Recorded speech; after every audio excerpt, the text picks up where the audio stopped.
السلام علیکم ورحمۃ اللہ تعالی وبرکاتہ۔ نحمده ونصلي ونسلم على رسوله الكريم اما بعد فاعوذ باللہ من الشیطان الرجیم بسم اللہ الرحمن الرحیم ان اللہ وملائکته یصلون علی النبی یا ایہا الذین آمنوا صلوا علیہ وسلموا تسلیما اللہم صل علی سیدنا ومولانا محمد معدن الجود والکرم وآلہ الکرام وابنہ الکریم وبارک وسلم صلاۃ وسلاما علیک یا رسول اللہ صلی اللہ تعالی علیہ وسلم۔ حضور پاک صلی اللہ علیہ وسلم کے وہ معجزہ جو عالم جمادات سے تعلق رکھتے ہیں اس کا بیان اس سے پہلے والے درس میں ہوا۔ اب یہاں پر عالم نباتات کے معجزات یعنی وہ چیزیں جو زمین سے اگتی ہیں اس سے تعلق رکھنے والے حضور پاک صلی اللہ علیہ وسلم کے معجزات یہاں سے ذکر کرتے ہیں۔ حضرت عبداللہ ابن عباس رضی اللہ تعالی عنہما کا بیان ہے کہ ایک اعرابی بارگاہ رسالت میں حاضر ہوا۔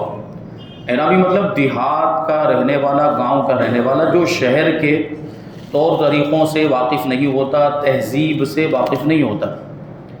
اور اس نے آپ سے عرض کیا کہ مجھے یہ کیوں کر یقین ہو کہ آپ خدا کے پیغمبر ہیں، یعنی میں کیسے مان لوں کہ آپ اللہ کے نبی ہیں؟ کوئی نشانی ہونی چاہیے، کوئی دلیل اور کوئی معجزہ ہونا چاہیے۔ تو آپ نے فرمایا کہ اس کھجور کے درخت پر جو خوشہ لٹک رہا ہے، یعنی جو کھجور کا گچھا لٹک رہا ہے، اگر میں اس کو اپنے پاس بلاؤں اور وہ میرے پاس آ جائے تو کیا تم میری نبوت پر ایمان لے آؤ گے؟ اس نے کہا ہاں، بے شک میں آپ کا یہ معجزہ دیکھ کر ضرور آپ کو خدا کا رسول مان لوں گا۔ تو فوراً حضور پاک صلی اللہ علیہ وسلم نے کھجور کے اس خوشے کو بلایا تو وہ فوراً ہی چل کر درخت سے نیچے اتر آیا اور آپ کے پاس حاضر ہو گیا۔ پھر آپ نے حکم دیا تو وہ واپس لوٹ کر درخت میں اپنی جگہ پر پیوست ہو گیا، یعنی جہاں سے الگ ہو کر آیا تھا وہیں پر جا کر پھر سے وہ لگ گیا۔ یہ معجزہ دیکھ کر وہ اعرابی فوراً ہی دامن اسلام سے وابستہ ہو گیا، کلمہ پڑھ کے مسلمان ہو گیا۔ حضرت عبداللہ ابن عمر رضی اللہ تعالی عنہ نے فرمایا کہ ہم لوگ رسول اللہ صلی اللہ علیہ وسلم کے ساتھ ایک سفر میں تھے۔ ایک اعرابی آپ کے پاس آیا، وہی دیہات کا رہنے والا، یہ کوئی اور ہوگا۔ آپ نے اس کو اسلام کی دعوت دی تو اس اعرابی نے سوال کیا کہ کیا آپ کی نبوت پر کوئی گواہ بھی ہے؟ آپ اللہ کے نبی ہیں تو اس کی کوئی دلیل بھی ہے؟ تو آپ نے ارشاد فرمایا کہ ہاں، یہ درخت جو میدان کے کنارے پر ہے یہ میری نبوت کی گواہی دے گا۔ یعنی حضور پاک صلی اللہ علیہ وسلم میدان کے درمیان میں موجود تھے اور میدان کے کنارے پر ایک درخت تھا۔ اللہ کے رسول نے ارشاد فرمایا کہ یہ میری نبوت کی گواہی دے گا۔ چنانچہ آپ نے اس درخت کو بلایا اور وہ فوراً ہی زمین کو چیرتا ہوا اپنی جگہ سے چل کر بارگاہ اقدس میں حاضر ہو گیا اور اس نے با آواز بلند 3 مرتبہ آپ کی نبوت کی گواہی دی۔ پھر آپ نے اس کو اشارہ فرمایا تو وہ درخت زمین میں چلتا ہوا اپنی جگہ پر واپس چلا گیا۔ محدث بزار اور امام بیہقی اور امام بغوی نے اس حدیث میں یہ روایت بھی تحریر فرمائی ہے کہ اس درخت نے بارگاہ اقدس میں آ کر السلام علیکہ یا رسول اللہ کہا تھا۔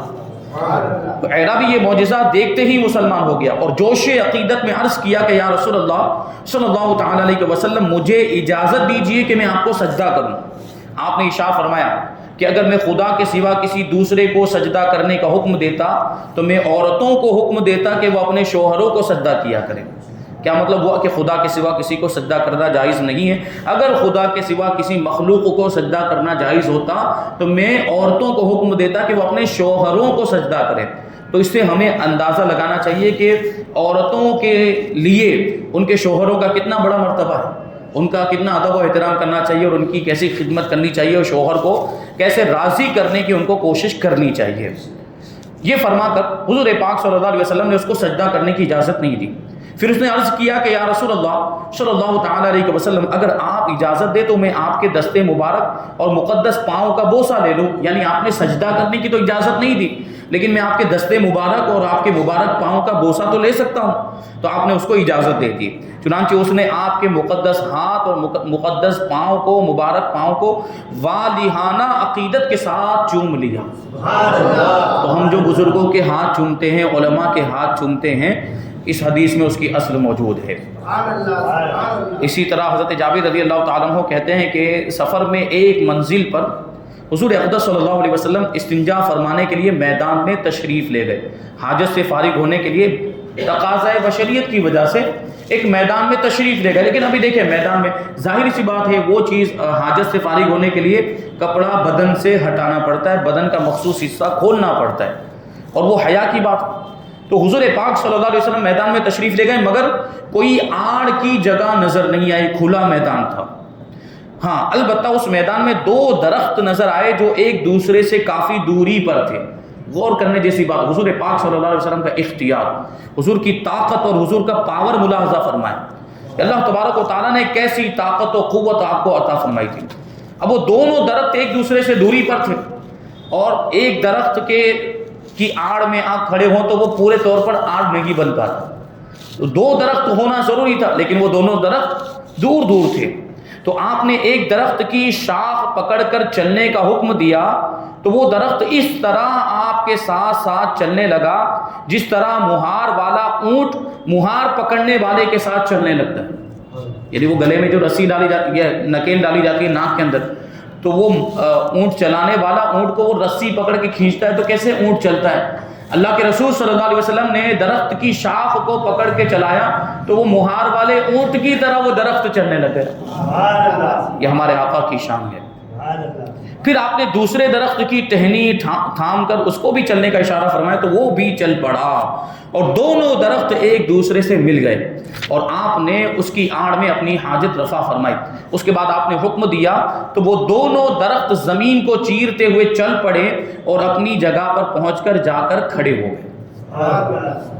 یہی وہ معجزہ ہے جس کو علامہ بوصیری علیہ الرحمہ نے اپنے قصیدہ بردہ میں تحریر فرمایا۔ قصیدہ بردہ شریف جو ہم عام طور پر پڑھتے رہتے ہیں، مولایا صلی وسلم، حالانکہ مولایا صلی وسلم یہ اس کا شعر نہیں ہے، وہ تو امین تذکرو یہ شروع ہوتا ہے وہاں سے۔ تو یہ قصیدہ بردہ شریف کے اندر ایک شعر اسی کے تعلق سے فرماتے ہیں امام بوصیری کہ جاءت لدعوتہ الاشجار ساجدۃ تمشی الیہ علی ساق بلا قدمی، یعنی آپ کے بلانے پر درخت سجدہ کرتے ہوئے اور بلا قدم اپنی پنڈلیوں سے چلتے ہوئے آپ کے پاس حاضر ہو گئے، کیونکہ درخت کے پاؤں تو ہوتے نہیں ہیں،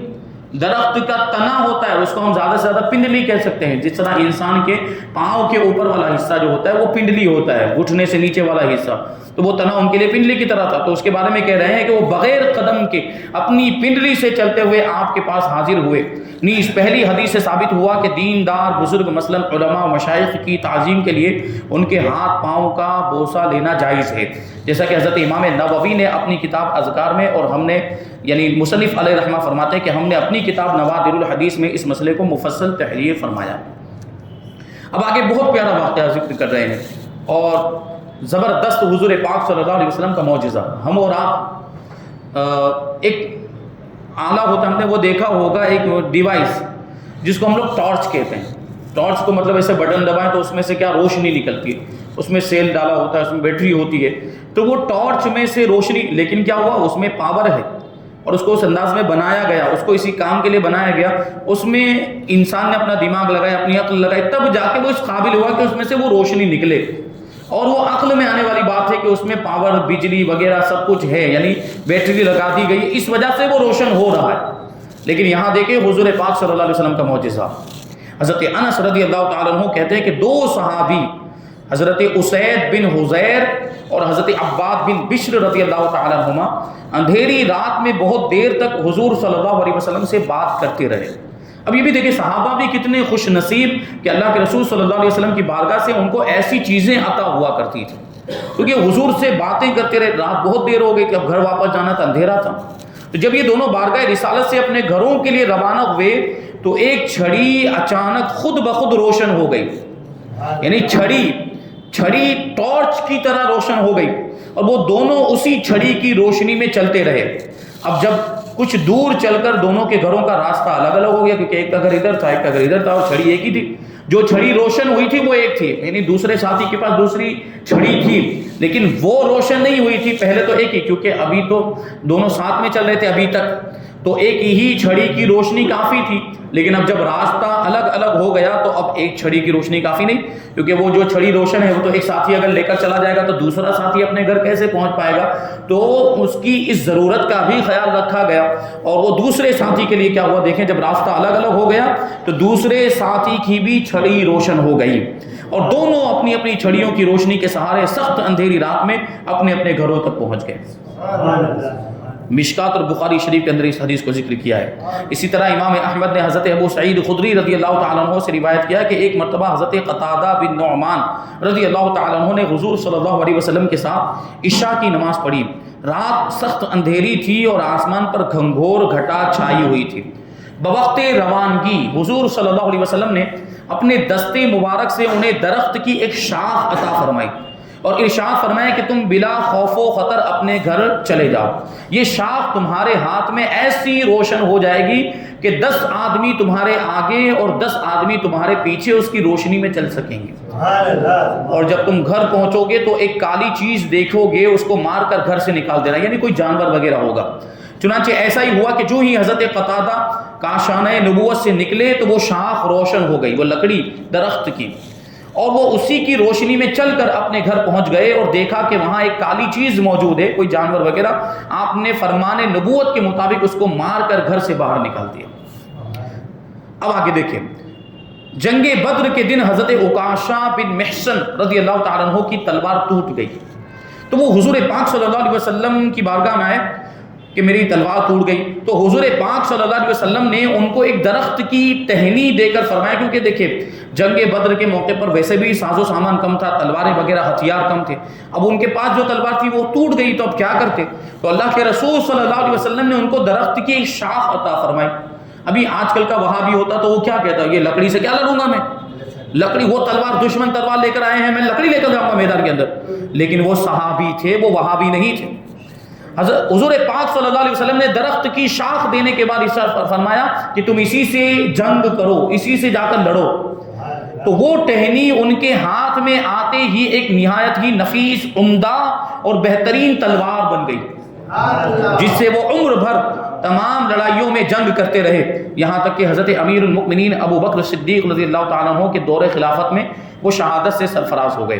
اسی طرح حضرت عبداللہ بن جحش رضی اللہ تعالیٰ عنہ کی تلوار جنگ احد کے دن ٹوٹ گئی تھی، تو ان کو بھی رسول اللہ صلی اللہ علیہ وسلم نے ایک کھجور کی شاخ دے کر ارشاد فرمایا کہ تم اس سے لڑو،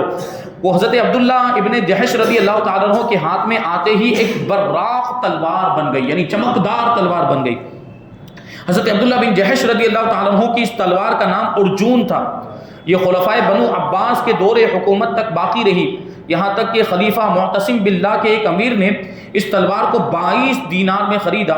اور حضرت عکاشہ رضی اللہ تعالیٰ عنہ کی تلوار کا نام عون تھا۔ یہ دونوں تلواریں حضور پاک صلی اللہ علیہ وسلم کے معجزات اور آپ کے تصرفات کی یادگار تھی۔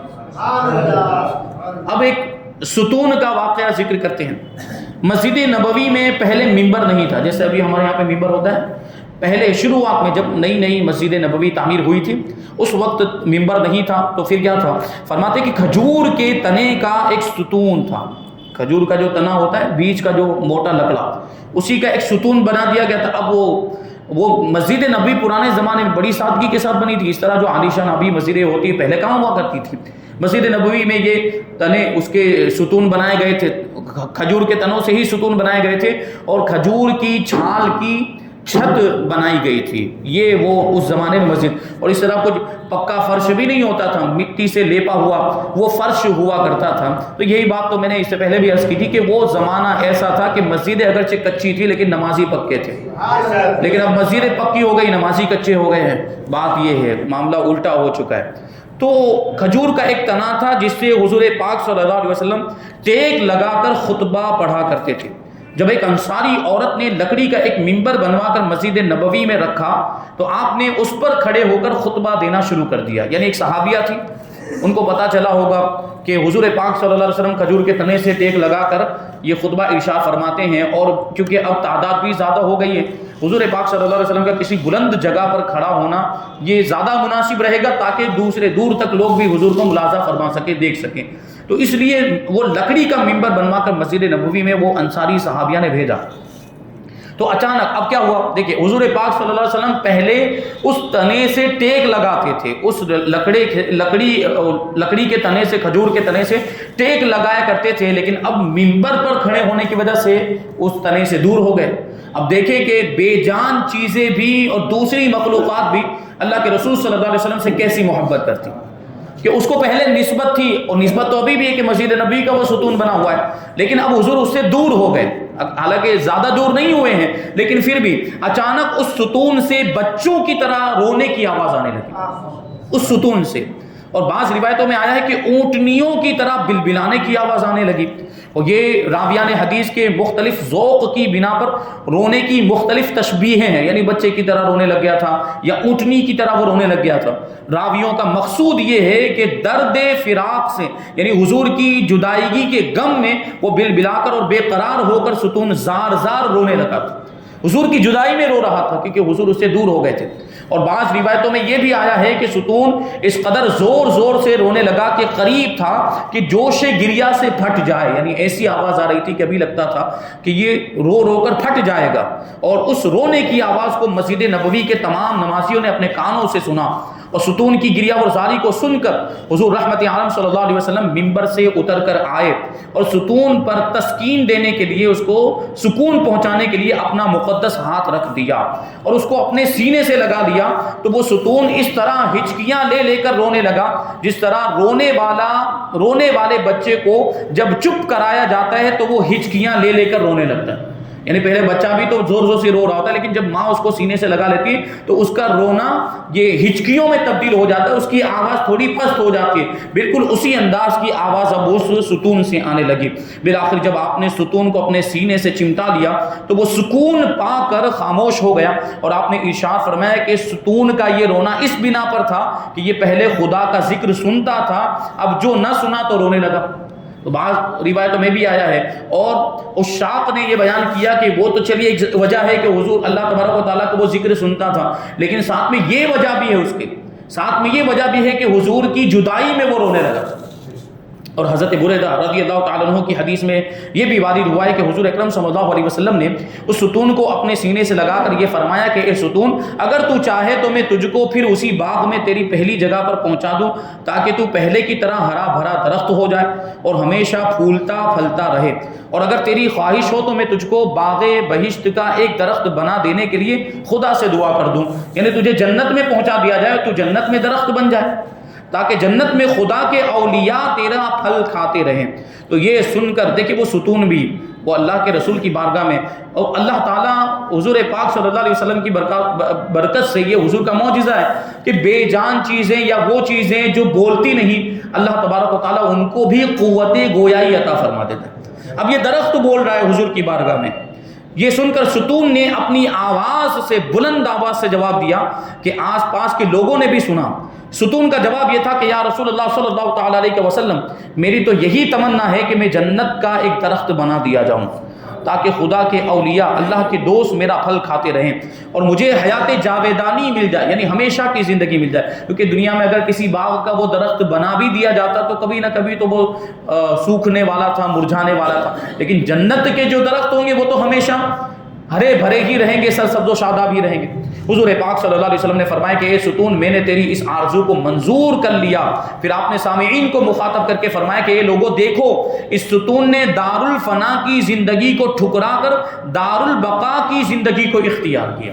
یہ دنیا دارالفنا ہے اور جنت دارالبقا ہے، یعنی دنیا فنا ہو جانے والی ہے اور جنت والی جو زندگی وہ باقی رہنے والی زندگی، تو ستون نے وہ باقی رہنے والی زندگی کو اختیار کیا۔ تو ہمیں اور آپ کو بھی تو اس زندگی کے بارے میں سوچنا چاہیے جو ہمیشہ رہنے والی زندگی ہے، اور اس زندگی کے بارے میں ہمیں تیاری کرنی چاہیے۔ تو حضور پاک صلی اللہ علیہ وسلم نے جب اس کو اختیار دیا تو اس نے بھی جنت ہی کو اختیار کیا۔ اور ایک روایت میں یہ بھی آیا ہے کہ آپ نے ستون کو اپنے سینے سے لگا کر ارشاد فرمایا کہ مجھے اس ذات کی قسم ہے جس کے قبضہ قدرت میں میری جان ہے کہ اگر میں اس ستون کو اپنے سینے سے نہ چمٹاتا تو یہ قیامت تک روتا ہی رہتا۔ یہ کیسا؟ وہ ستون کے اندر بھی جذبہ عشق تھا حضور پاک صلی اللہ علیہ وسلم کا۔ تو وہ بے جان چیزیں بھی یا نباتات سے تعلق رکھنے والی چیزیں بھی حضور سے محبت کرتی ہیں، حضور سے عشق رکھتی ہے۔ اب اگر انسان حضور سے محبت نہ کرے تو اس سے بڑا بد نصیب پھر کون ہو سکتا ہے؟ واضح رہے. یعنی پھر یہ کہا جا سکتا ہے نا کہ جس کے دل میں پھر حضور کی محبت نہیں وہ درختوں سے بھی بدتر ہے, وہ بے جان چیزوں سے بھی بدتر ہے. پھر واضح رہے کہ گریہ ستون کا یہ معجزہ, دیکھیں بڑی پتے کی بات بتا رہے ہیں. حضور پاک صلی اللہ علیہ وسلم کا یہ معجزہ کہ ستون رویا تھا, یہ احادیث اور سیرت کی کتابوں میں 11 صحابیوں سے منقول ہے.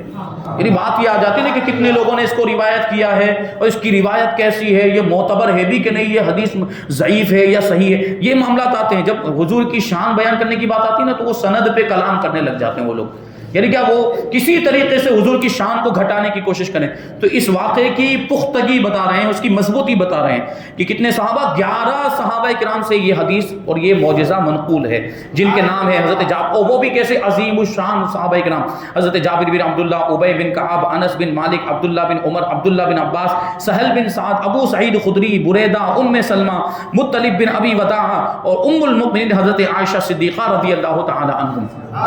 ایسے صحابہ سے یہ روایت. پھر دور صحابہ کے بعد بھی ہر زمانے میں راویوں کی ایک جماعت کثیرہ اس حدیث کو روایت کرتی رہی, یہاں تک کہ علامہ قاضی عیاض اور علامہ تاج الدین سبکی نے فرمایا کہ گریہ ستون کی جو حدیث ہے وہ خبر متواتر ہے.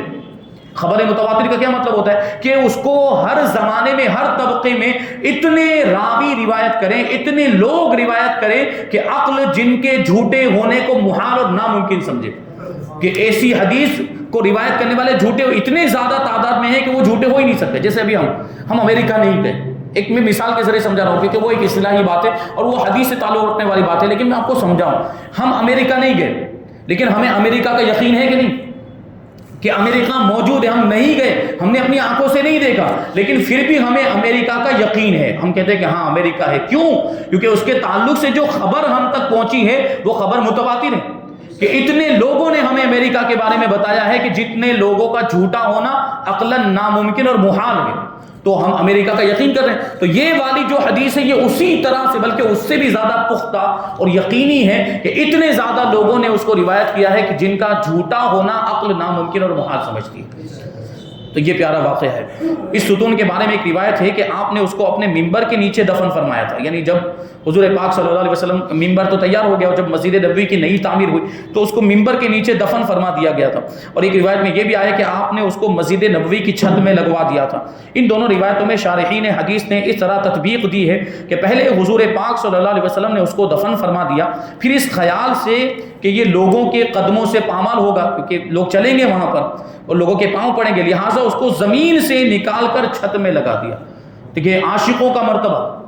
یہ غور کرنے کی بات ہے کہ وہ جو ستون تھا وہ حضور کا عاشق تھا, تو حضور پاک صلی اللہ علیہ وسلم اس کے عشق کی قدر فرما رہے ہیں. اور حضور پاک صلی اللہ علیہ وسلم کو یہ بھی گوارا نہیں ہے کہ وہ ستون اور وہ نباتات سے تعلق رکھنے والی چیز وہ زمین میں نہ لگی رہے اور اس پر لوگوں کے پاؤں نہ پڑے, اس لیے حضور نے اس کو بلند مرتبہ عطا کیا اور اس کو چھت میں لگوا دیا. اب اگر کوئی انسان حضور سے عشق کرے, اگر کوئی انسان حضور سے محبت کرے, تو کیا حضور کو یہ گوارا ہوگا کہ وہ جہنم میں جائے؟ حضور پاک صلی اللہ علیہ وسلم اس کو اپنی محبت کا یہ صلہ عطا فرمائیں گے کہ اپنے ساتھ جنت میں لے کر جائیں گے. یہ شان ہے. اس طرح زمین میں دفن کرنے اور چھت میں لگانے کی دونوں روایتوں میں 2 وقتوں میں ہونے کے لحاظ سے دونوں روایتیں درست ہیں. پھر حضور اقدس صلی اللہ علیہ وسلم کے بعد جب تعمیر جدید کے لیے مسجد نبوی کو منہدم کیا گیا, نئی تعمیر کے لیے وہ پرانی مسجد نبوی کو شہید کر دیا گیا اور یہ ستون اب چھت سے نکلا وہاں, تو اس کو نکالا گیا. تو اس کو مشہور صحابی حضرت ابی بن کعب رضی اللہ تعالیٰ عنہ نے اپنے لیے ایک مقدس تبرک سمجھ کر اٹھا لیا. جس طریقے سے نسبت رکھنے والی چیزوں کو ہم تبرک بنا لیتے ہیں بزرگوں سے, اللہ کے ولیوں سے, تو انہوں نے اس ستون کو تبرک بنا کر اپنے پاس اٹھا لیا اور اس کو اپنے پاس رکھ لیا, یہاں تک کہ یہ بالکل ہی کہنا اور پرانا ہو کر چور چور ہو گیا تھا. اس ستون کو دفن کرنے کے بارے میں علامہ برقی نے یہ نقطہ تحریر فرمایا ہے کہ اگرچہ یہ خشک لکڑی کا ایک ستون تھا مگر یہ درجات اور مراتب میں ایک مرد مومن کی طرح قرار دیا گیا, کیونکہ یہ حضور صلی اللہ علیہ وسلم کے عشق و محبت میں رویا تھا اور رسول اللہ صلی اللہ علیہ وسلم کے ساتھ عشق و محبت کا برتاؤ یہ ایمان والوں ہی کا خاص ہے. کہ حضور سے محبت یہ ایمان کا تقاضا ہے, جس کے دل میں ایمان اور حضور اگر وہ سچا مومن ہے تو حضور سے محبت کرے گا اور حضور سے محبت وہی کرے گا جو سچا مومن ہے. یہ شان ہے۔ اللہ تبارک و تعالیٰ کی بارگاہ میں دعا ہے کہ اللہ تعالیٰ ہم سب کو سچا پکا مومن مسلمان حضور پاک صلی اللہ علیہ وسلم کا عاشق بنائے، اور حضور پاک صلی اللہ علیہ وسلم کی سچی پکی محبت ہم سب کے دلوں میں پیدا فرمائے۔ حضور کی سیرت پر، حضور کی سنتوں پر، پیارے طریقوں پر، حضور کی عادتوں پر اور حضور پاک صلی اللہ علیہ وسلم کی لائی ہوئی شریعت پر ہم سب کو عمل کرنے کی توفیق عطا فرمائے۔ وما علینا الا البلاغ۔